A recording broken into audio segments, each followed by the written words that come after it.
UPSC GPSC કે ગુજરાત રાજ્ય સરકારની કોઈ પણ ભરતી પરીક્ષાની આપ તૈયારી કરી રહ્યા હો અને એ માટે યોગ્ય માર્ગદર્શન અને શિક્ષણની આપને જરૂરિયાત લાગતી હોય તો આપણી સંસ્થા સંવિધાન કરિયર એકેડેમીનો આપ સંપર્ક કરી શકો. કોન્ટેક્ટ નંબર છે 8469743567. ગાંધીનગર તેમજ અમદાવાદ બંને જગ્યાએ આપણા કેન્દ્રો આવેલા છે.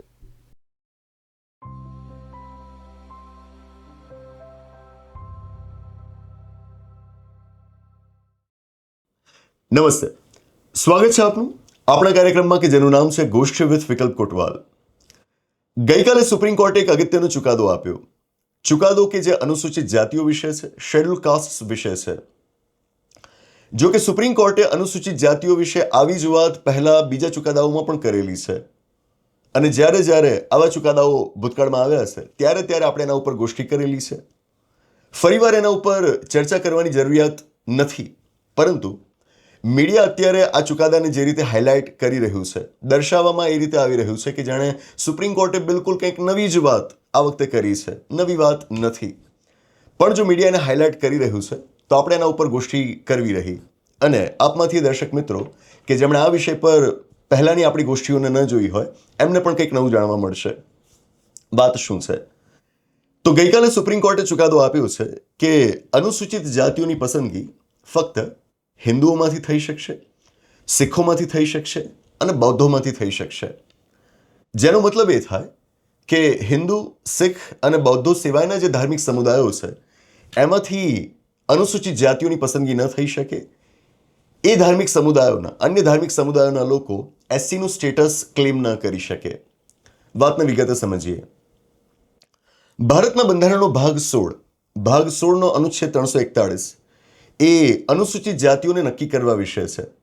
આ અનુચ્છેદની અંદર જોગવાઈ કરવામાં આવી છે કે ભારતનું બંધારણ અમલમાં આવ્યા બાદ ભારતના રાષ્ટ્રપતિ આદેશ પ્રસિદ્ધ કરશે અને આદેશની અનુસૂચિ, એના પરિશિષ્ટ, એના શેડ્યુલની અંદર જે જાતિઓનો સમાવેશ કરાયેલો હશે એ અનુસૂચિત જાતિઓ કહેવાશે. મતલબ કે ભારતનું બંધારણ ભારતના રાષ્ટ્રપતિને અધિકાર આપે છે કે અનુસૂચિત જાતિઓ કોણ એ તમે નક્કી કરશો.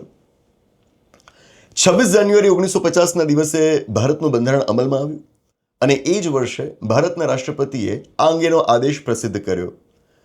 નોંધવાલાયક બાબત એ છે કે આદેશની અંદર રાષ્ટ્રપતિશ્રીએ જોગવાઈ કરી કે અનુસૂચિત જાતિઓની પસંદગી ફક્ત હિન્દુઓમાંથી જ થઈ શકશે.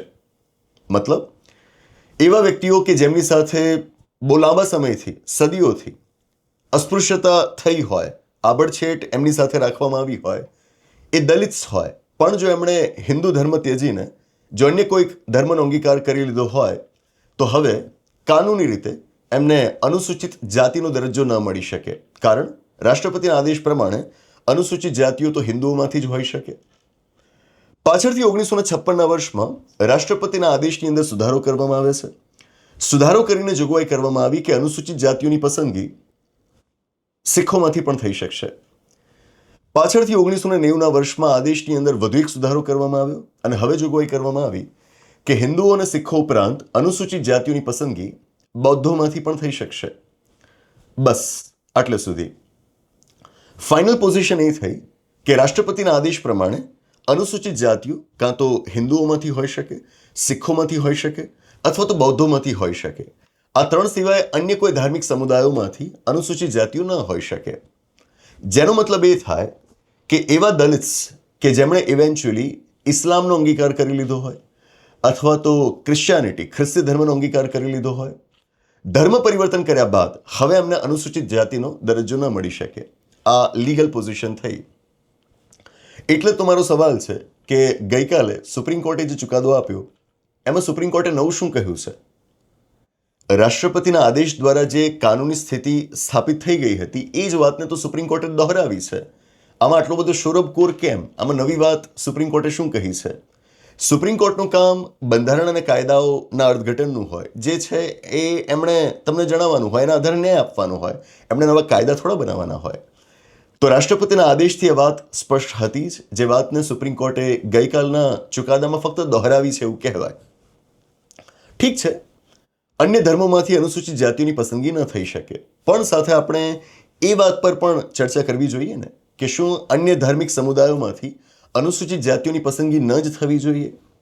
ખાસ તો એવા દલિત્સ કે જેમણે ઇસ્લામ ધર્મનો અંગીકાર કર્યો હોય, ખ્રિસ્તી ધર્મનો અંગીકાર કર્યો હોય, લાંબા સમયથી એમની એ ફરિયાદ રહી છે કે ધર્મ બદલ્યા બાદ પણ એમની સાથે જાતિગત ભેદભાવ ચાલુ રહે છે, હજુ એમની સાથે આભડછેટ રાખવામાં આવે છે, હજુ સુધી પેલું જે કાસ્ટનું લેબલ છે ને એ એમના માથેથી ગયું નથી. અને જો જાતિગત ભેદભાવ એમની સાથે ચાલુ રહે છે તો એમની માંગ છે કે એમને અનુસૂચિત જાતિનો દરજ્જો પણ મળવો જોઈએ અને એની સાથે શેડ્યુલ કાસ્ટ સાથે સંકળાયેલા જે કોઈ પણ બંધારણીય લાભો છે, જે કોઈ પણ અન્ય કાનૂની લાભો છે, એ બધા જ લાભો એમને મળવા જોઈએ. લાંબા સમયથી એ માંગ કરી રહ્યા છે કે એમને એસસીનું સ્ટેટસ આપવામાં આવે. હવે આ માંગ યોગ્ય છે કે નહીં એ તો જોવું રહ્યું. એના ઉપર સ્વતંત્ર અભ્યાસો થવા જોઈએ, જોવું જોઈએ આપણે કે મુસલમાન બની ગયા બાદ, ખ્રિસ્તી બની ગયા બાદ પણ શું એમની સાથે જાતિગત ભેદભાવ થાય છે. આ એક સ્વતંત્ર અભ્યાસનો વિષય છે. પરંતુ આ દિશામાં ભૂતકાળમાં જે કંઈ પણ કામ થયેલું હોય એની નોંધ તો આપણે લેવી રહી. આપણે આપણી રીતે એનો અભ્યાસ કરીએ બરાબર છે, પરંતુ ભૂતકાળમાં દિશામાં જો કોઈ કામ થયેલું હોય તો એની પણ આપણે નોંધ લેવી રહી. વર્ષો પહેલા ભારત સરકાર દ્વારા આ વિષય પર અભ્યાસ કરવા માટે એક કમિટી બનાવવામાં આવી હતી, રંગનાથ મિશ્રા કમિટી. 2007ના વર્ષમાં રંગનાથ મિશ્રા કમિટીએ પોતાનો રિપોર્ટ આપ્યો અને રિપોર્ટની અંદર એમણે ભલામણ કરી હતી કે દલિત મુસ્લિમ્સ અને દલિત ક્રિશ્ચિયન્સને અનુસૂચિત જાતિનો દરજ્જો મળવો જોઈએ. આ સરકાર દ્વારા નિયુક્ત એક પંચનો રિપોર્ટ છે. જો કે જે તે વખતે સરકારનો તર્ક એ રહ્યો હતો કે આ કમિટી દ્વારા જે ફિલ્ડ સર્વેસ કરવા જોઈએ એ યોગ્ય રીતે કરવામાં નહોતા આવ્યા. મતલબ કે વૈજ્ઞાનિક પદ્ધતિથી એમણે અભ્યાસ નહોતા કર્યા અને એટલા માટે એની ભલામણો આપણે ન સ્વીકારવી જોઈએ. અને એટલા માટે સરકાર દ્વારા જ નિયુક્ત પંચ હોવા છતાં એના રિપોર્ટ ઉપર કોઈ કામ થયું નથી. પણ આ ધ્યાને લેવા લાયક બાબત છે કે રંગનાથ મિશ્રા કમિટીએ રિપોર્ટમાં ભલામણ કરેલી છે કે દલિત મુસ્લિમ્સ અને દલિત ક્રિશ્ચિયન્સને એસસીનું સ્ટેટસ મળવું જોઈએ. 3 વર્ષ પહેલાંની વાત છે.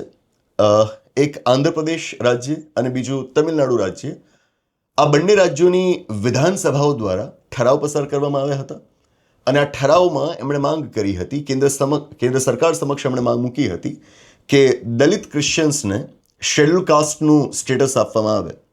2 રાજ્યોની વિધાનસભાઓમાંથી આવા ઠરાવ પસાર થઈ ચૂક્યા છે. એ જ દરમિયાનમાં 2022ના વર્ષમાં ભારત સરકાર દ્વારા આ મુદ્દે અભ્યાસ કરવા માટે એક પંચ નીમવામાં આવ્યું હતું કે જેના અધ્યક્ષ સ્થાને છે કેજી બાલાકૃષ્ણનજી. કેજી બાલાકૃષ્ણનજી એક સમયે આપણી સુપ્રીમ કોર્ટના મુખ્ય ન્યાયાધીશ હતા. એમની અધ્યક્ષતા હેઠળ એક કમિશન બનાવવામાં આવ્યું છે કે જે દલિત મુસ્લિમ્સ અને દલિત ક્રિશ્ચિયન્સના એમની આ માંગનો અભ્યાસ કરવાનું છે.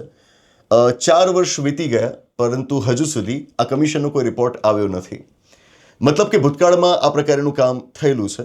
ઉપરાંત હમણાં જ 2026માં જ કેરલા રાજ્ય સરકારે, ત્યાંની કેબિનેટે એમના એક કમિશનનો રિપોર્ટ સ્વીકાર્યો છે. કમિશન 2020ના વર્ષમાં બનાવવામાં આવ્યું હતું. કેરલામાં જે ક્રિશ્ચિયન્સ છે, ક્રિશ્ચિયન્સની પરિસ્થિતિનો અભ્યાસ કરવા માટે આ કમિશન 2020ના વર્ષમાં કેરલા રાજ્યની સરકારે બનાવ્યું હતું. કમિશનનું નામ છે જેબી કોશી કમિશન. આમ તો જેબી કોશી કમિશને રિપોર્ટ છે 2023ના વર્ષમાં આપી દીધો હતો.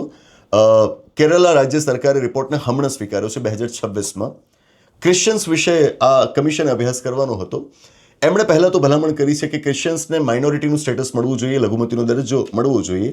અને સાથે રિપોર્ટમાં એમણે એક અવલોકન મૂક્યું છે કે આ જે ક્રિશ્ચિયન્સમાં દલિત છે એમની ધર્માંતરણ કરતાં પહેલાં જે સ્થિતિ હતી એના કરતાં સ્થિતિ એમની કથળી છે ક્રિશ્ચિયન બન્યા બાદ.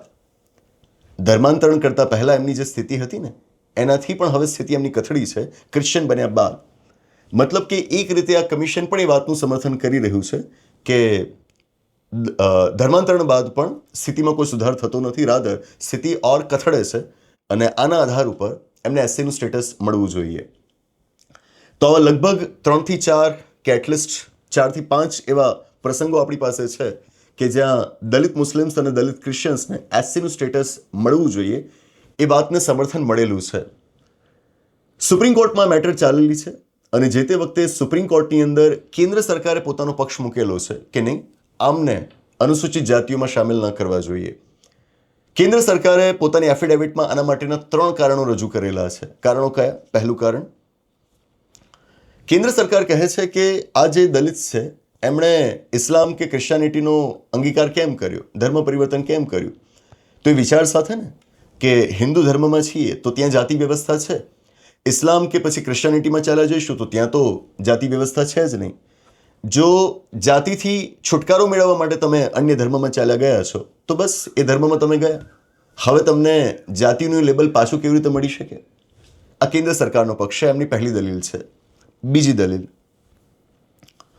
કેન્દ્ર સરકારનું કહેવું એ છે કે અનુસૂચિત જાતિઓ માટે જે લાભો નક્કી કરાયેલા છે એ લાભો સીમિત છે અને અત્યારે જે અનુસૂચિત જાતિઓ છે એમને લાભો મળી રહ્યા છે. હવે જો દલિત મુસ્લિમ્સ અને દલિત ક્રિશ્ચિયન્સને પણ અનુસૂચિત જાતિઓમાં સામેલ કરવામાં આવશે તો થશે શું?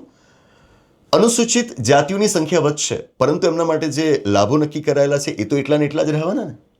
તો આ સ્થિતિમાં જે જરૂરિયાતમંદ દલિતો હશે એમના સુધી આ લાભો નહીં પહોંચે અને જેમને ન મળવા જોઈએ એવા લોકો આ લાભો લઈ જશે. આ આધાર પર તેઓ દલિત મુસ્લિમ્સ અને દલિત ક્રિશ્ચિયન્સને એસસીનું સ્ટેટસ આપવાનો ઇનકાર કરે છે. ત્રીજું કારણ, તેઓ કહે છે કે શીખો અને બૌદ્ધોમાંથી પણ આપણે અનુસૂચિત જાતિઓની પસંદગી કરીએ છીએ અને મુસલમાનો અને ખ્રિસ્તીઓમાંથી નથી કરતા. કેમ? તો કેન્દ્ર સરકાર સમજાવે છે કે હિન્દુઓમાંથી સિખિઝમમાં જે કન્વર્ઝન થયું દલિતોનું અને સાથે જે બુદ્ધિઝમમાં કન્વર્ઝન થયું દલિતોનું, આ ઘટનાઓ હમણાંની છે, પાછલા અમુક વર્ષોમાં, પાછલા અમુક દાયકાઓમાં થયું છે.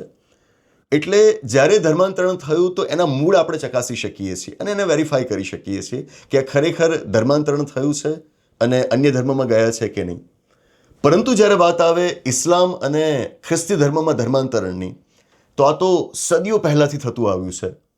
તો જે લોકો અત્યારે મુસલમાન બની ગયા છે, ખ્રિસ્તી બની ગયા છે અને દાવો કરે છે કે અમે તો પહેલાં દલિત હતા, તો એ વેરીફાઈ કરવું કેવી રીતે?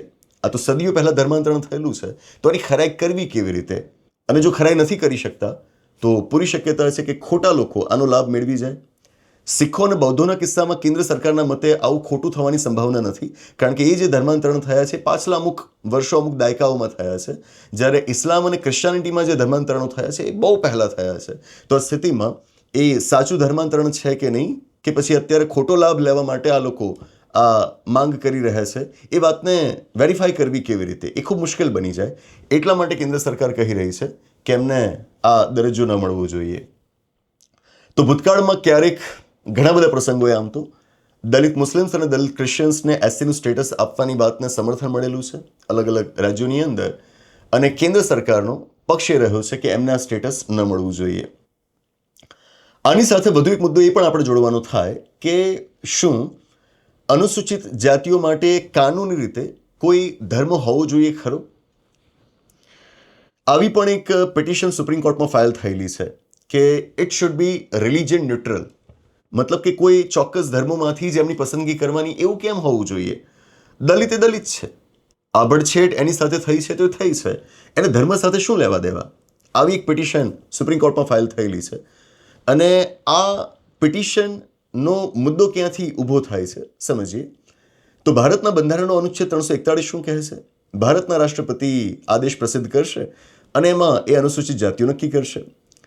હવે તમે બંધારણ વાંચો, 341 અનુચ્છેદમાં કે બંધારણમાં બીજે ક્યાંય અનુસૂચિત જાતિઓ માટે કોઈ ધર્મનો ઉલ્લેખ નથી કરાયો. એટલે સૌથી મોટી દલીલ આ થાય છે કે જો બંધારણની અંદર અનુસૂચિત જાતિઓ માટે કોઈ ધર્મ નક્કી નથી કરાયેલો, તો પછી રાષ્ટ્રપતિએ 1950માં જે આદેશ પ્રસિદ્ધ કર્યો એમાં કઈ રીતે નક્કી કર્યું કે અનુસૂચિત જાતિઓની પસંદગી હિન્દુઓમાંથી થઈ શકશે? જો બંધારણની અંદર અનુસૂચિત જાતિઓ નક્કી કરવા માટે ધર્મની કોઈ પાબંદી નથી, તો પછી રાષ્ટ્રપતિએ જે આદેશ પ્રસિદ્ધ કર્યો એમાં એમણે હિન્દુ ધર્મ કેવી રીતે નક્કી કર્યો અને પછી સિખિઝમ અને બુદ્ધિઝમને કેવી રીતે જોડી દીધા? બંધારણમાં જો ધર્મ નથી તો રાષ્ટ્રપતિના આદેશમાં પણ ધર્મ ન હોવો જોઈએ. આ રીતે અનુસૂચિત જાતિઓની પસંદગી કોઈ પણ ધર્મમાંથી થઈ શકતી હોવી જોઈએ. આપને કહું કે આવી જ વ્યવસ્થા બંધારણની અંદર અનુસૂચિત જનજાતિઓ માટે પણ છે, આદિવાસીઓ માટે પણ છે. અનુચ્છેદ 342માં 342 અનુચ્છેદની જોગવાઈ પ્રમાણે 1950માં ભારતના રાષ્ટ્રપતિ આદિવાસીઓ માટે જે આદેશ પ્રસિદ્ધ કર્યો છે એમાં ધર્મની કોઈ વાત નથી, એમાં ધર્મનો કોઈ જ ઉલ્લેખ નથી કરવામાં આવ્યો. તો જો અનુસૂચિત જનજાતિઓ માટે રાષ્ટ્રપતિના આદેશમાં ધર્મનો ઉલ્લેખ નથી, તો અનુસૂચિત જાતિઓ માટે ધર્મનો ઉલ્લેખ શા માટે છે? આવી પણ એક પિટિશન સુપ્રીમ કોર્ટમાં ફાઇલ થયેલી છે, જો કે હજુ સુધી એ મુદ્દે કોઈ ચુકાદો નથી આવ્યો. દલિત મુસ્લિમ્સ અને દલિત ક્રિશ્ચિયન્સની સ્થિતિ વાસ્તવમાં શું છે મેં કહ્યું એમ એના પર સ્વતંત્ર અભ્યાસો થવા જોઈએ અને ભૂતકાળમાં જે અભ્યાસો થયા છે એને પણ આપણે ધ્યાને લેવા જોઈએ. હું કહીશ કે આ મુદ્દે સુપ્રીમ કોર્ટ કાંઈ ના કરી શકે. એ તો જે કાયદો છે એનું ફક્ત અર્થઘટન આપી શકે ને એના આધારે ન્યાય આપી શકે. મૂળ રીતે જો દલિત મુસ્લિમ્સ અને દલિત ક્રિશ્ચિયન્સને એસસીનું સ્ટેટસ આપવાનું થાય છે તો એ સુપ્રીમ કોર્ટના માધ્યમથી ન મળી શકે. અહીં આગળ એ સમુદાયોએ માંગ કરવી જોઈએ કેન્દ્ર સરકાર સમક્ષ કે જેથી રાષ્ટ્રપતિના આદેશની અંદર સુધારો આવે. સુધારો કરીને જ્યાં હિન્દુઓ, શીખો અને બૌદ્ધો લખવામાં આવ્યું છે ત્યાં મુસલમાન અને ક્રિશ્ચિયન્સ પણ ઉમેરાય. આ આદેશની અંદર જો સુધારો આવે ને તો આ કામ થઈ શકે. બાકી સુપ્રીમ કોર્ટમાં પિટિશન ફાઇલ કરવાથી શું થશે? બસ એ જ. આશા રાખું કે આ મુદ્દો આપને સમજાયો હશે. અનુસૂચિત જાતિઓની ઓળખ, ધાર્મિક ઓળખ વિશેની આ ગોષ્ઠી હતી કે જેમાં આપણે બંધારણની જોગવાઈઓ અને સુપ્રીમ કોર્ટના ચુકાદાને જોડીને આખી વાતને સમજવાનો પ્રયત્ન કર્યો છે. બસ એ જ. આ વિષય પર આપને જે વિચારો હોય નીચે કોમેન્ટ બોક્સમાં જણાવશો. આપણે સંવાદ કરતા રહીશું. તો આની સાથે આ ગોષ્ઠીની આગળ સમાપ્ત જાહેર કરીએ છીએ. આવનાર એપિસોડમાં આવી જ કોઈક નવી વાત સાથે, એક રસપ્રદ ચર્ચા સાથે, એક નવી ગોષ્ઠી સાથે પાછા મળીશું. આભાર. નમસ્તે.